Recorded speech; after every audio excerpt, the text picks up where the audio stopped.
All right, guys, we have a featured comedian right now coming to the show. This guy has been featured on Comedy Central's Premium Blend, and he hosts a monthly show called Sacapuntas at the Bowery Poetry Club.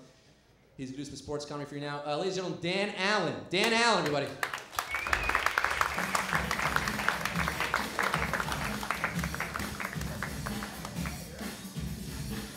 All right, perfect.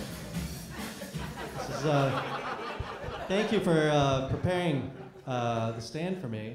This is exactly, you really know me, Scott. Know each other. I feel like Gandalf right now. Welcome, little Hobbit Rogowski. Welcome. I would hold that this whole time, but I'm so incredibly fucking weak that was actually getting heavy. I'm like, ow. I guess Scott asked me to do the show because we actually play basketball. He started coming out, but Scott comes out in like 1982 gear. He always has like short shorts. Like he literally thinks it's like 1981 whenever he comes out, which is adorable, but I just don't like seeing his nuts. So I guess he thought since I play sports, I know a lot about sports.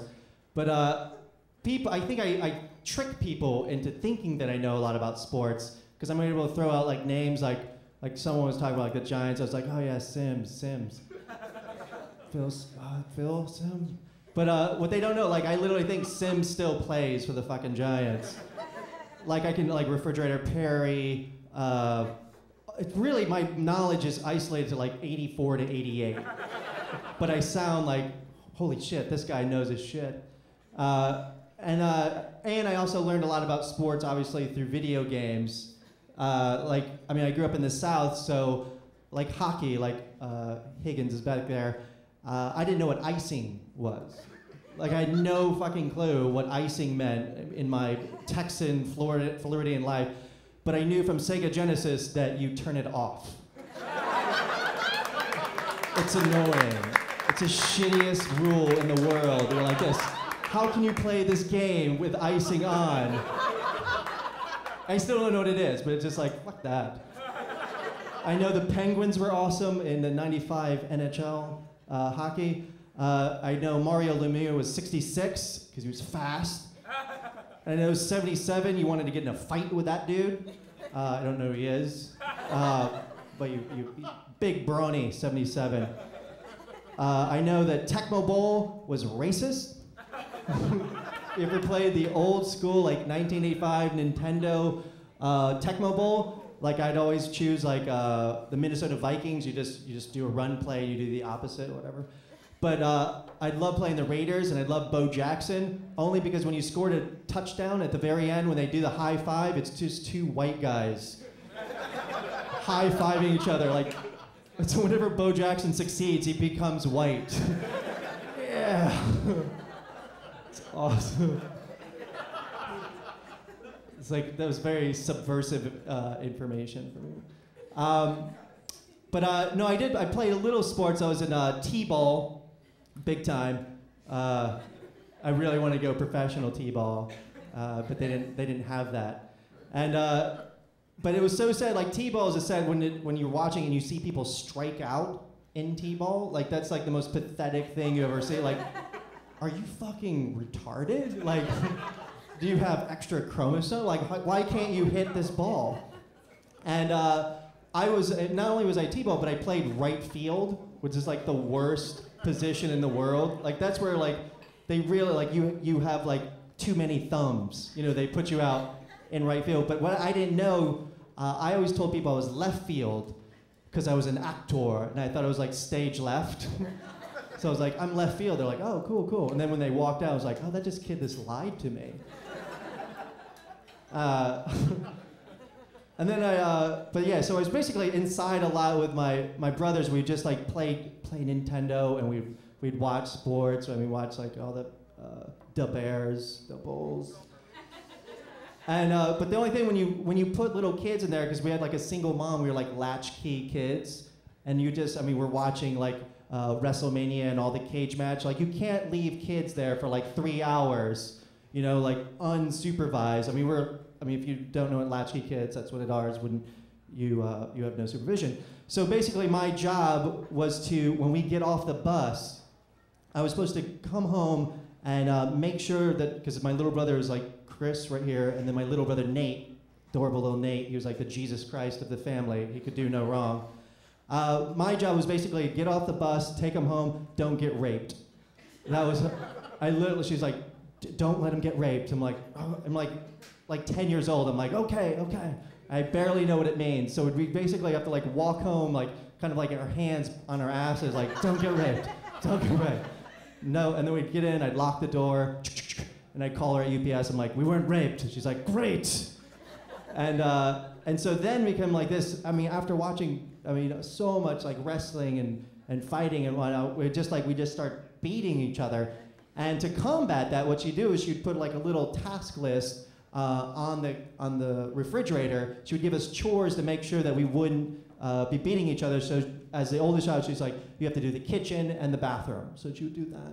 And then I would get a little annoyed because it's a lot. And then my little brother Chris would have to do like the vacuum and take out the trash. Nathan, because he's adorable and he's so cute and he's a Christ-like figure, his would be like this: arrange your Hot Wheels. Or dust your Care Bears. Like, it would just be like ridiculous chores, and it would enrage us. Like, and Chris couldn't take it. Like, when he's like taking out the trash, he's like, fuck this, I can't do it, and he would attack him. He's like, you're doing my chores. He's like, I'm not, read the thing. He goes, no, you're not. And then they'd start fighting, and he'd do like the Ultimate Warrior suplex.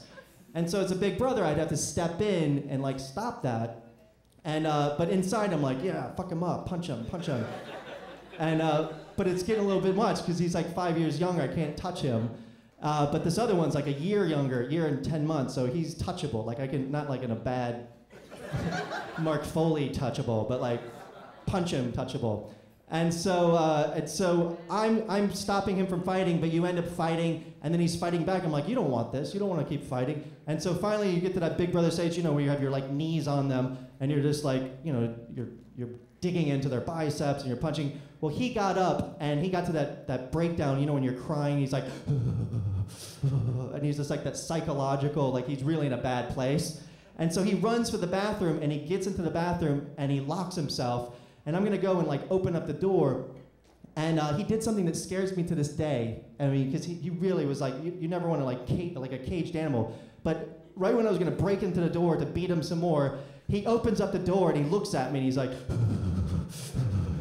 and I was like really scared because I'm like, this kid's psycho, like he's gonna do something. And he looked me right in the face and he goes, you're gonna marry a bitch. I'm like, what did you say? It's like, you heard me. You're gonna marry a bitch, I can see it.